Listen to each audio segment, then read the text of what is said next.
Assalamualaikum warahmatullahi wabarakatuh.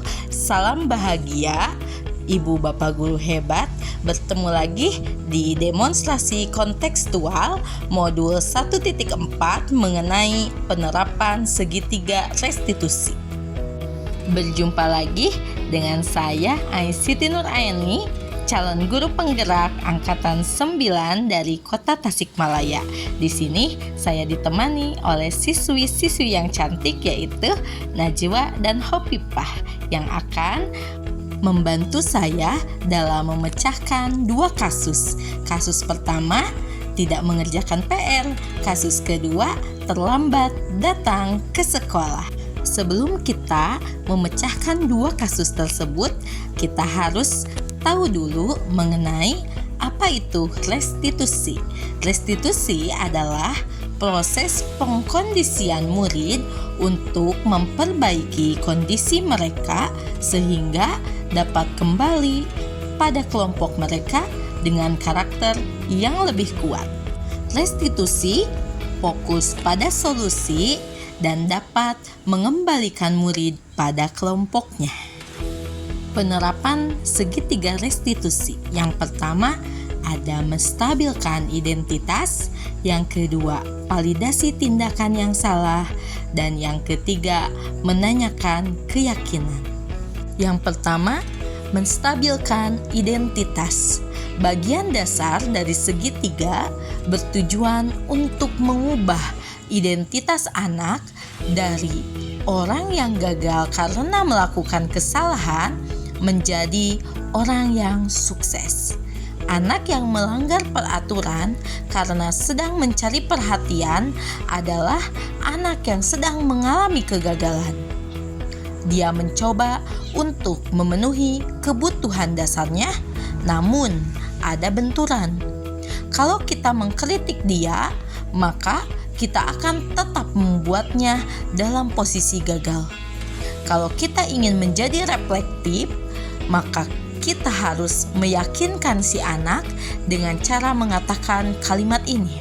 Yang pertama, ibu tidak tertarik mencari siapa yang salah, tapi ibu ingin mencari solusi dari permasalahan ini. Atau, kamu bukan satu-satunya yang pernah melakukan ini. Yang ketiga, setiap orang pasti pernah melakukan kesalahan. Tahapan kedua adalah validasi tindakan yang salah. Menurut teori kontrol, semua tindakan manusia, baik atau buruk, pasti memiliki maksud atau tujuan tertentu. Seorang guru yang memahami teori kontrol pasti akan mengubah pandangannya dari teori stimulus respon ke cara berpikir proaktif yang mengenali tujuan dari setiap tindakan. Kalimatnya, kamu tentunya punya alasan melakukan hal itu. Yang kedua, adakah cara yang paling efektif untuk mendapatkan apa yang kamu butuhkan? Atau bisa berkata seperti ini, padahal kamu bisa melakukan yang lebih buruk daripada yang ini ya. Tahapan terakhir adalah menanyakan keyakinan. Teori kontrol menyatakan bahwa kita pada dasarnya termotivasi secara internal.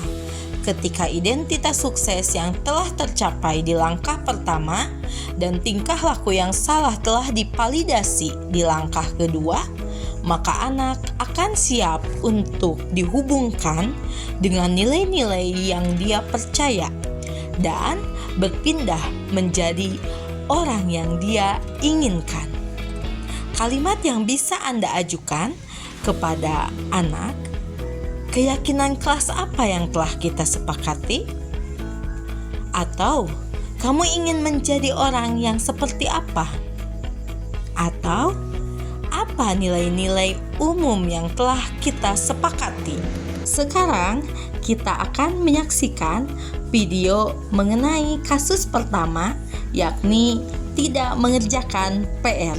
Di sini, Najwa seorang siswi kelas 3 sedang sibuk dan kebingungan. Kemudian, ibu guru menghampiri Najwa.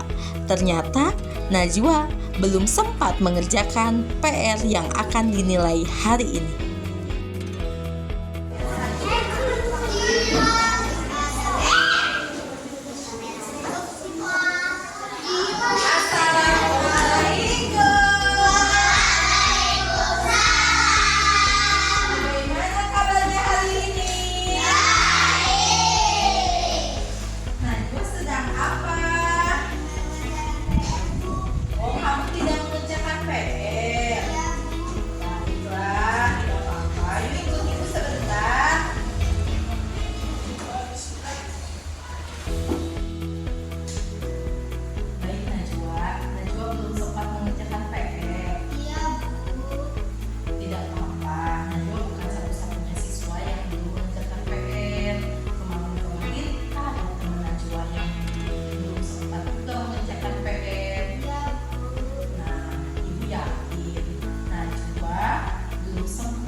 Wow, bagus sekali ya.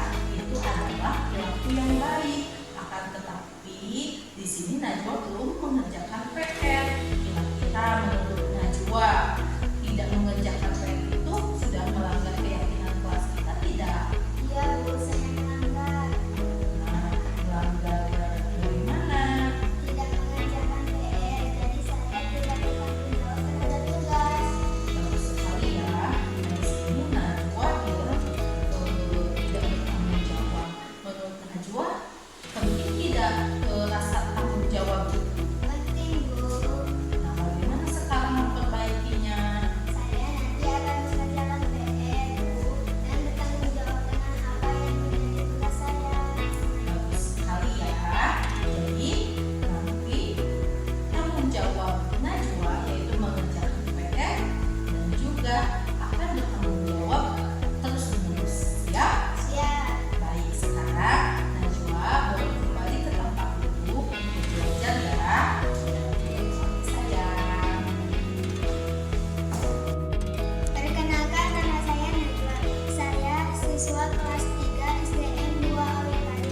Saya merasa senang karena saya tidak dihukum dan tidak dimarahi karena saya tidak mengerjakan PR. Oleh Ibu Ani, saya diingatkan tentang kesalahan saya dan diajari untuk memperbaikinya. Terima kasih.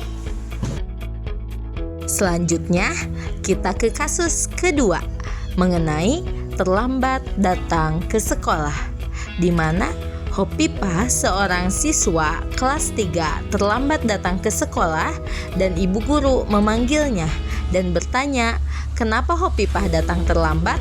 Ternyata Hopipah tidur kemalaman. Selamat menyaksikan. Waalaikumsalam sayang. Selamat pagi cantik. Sudah sarapan belum? Sarapannya belum. Makannya sendiri atau disuapin?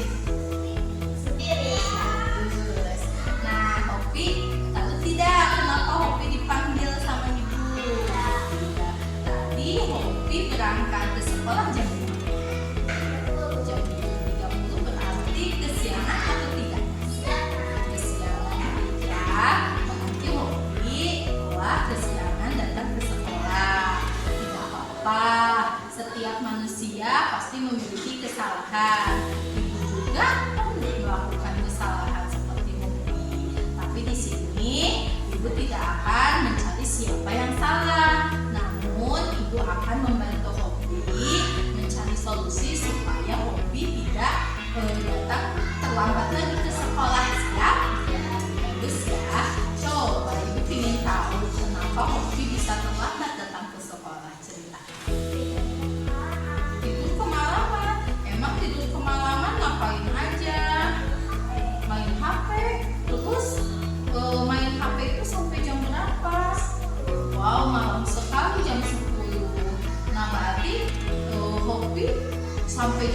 Kira-kira main HP sampai malam itu perbuatan yang baik atau tidak?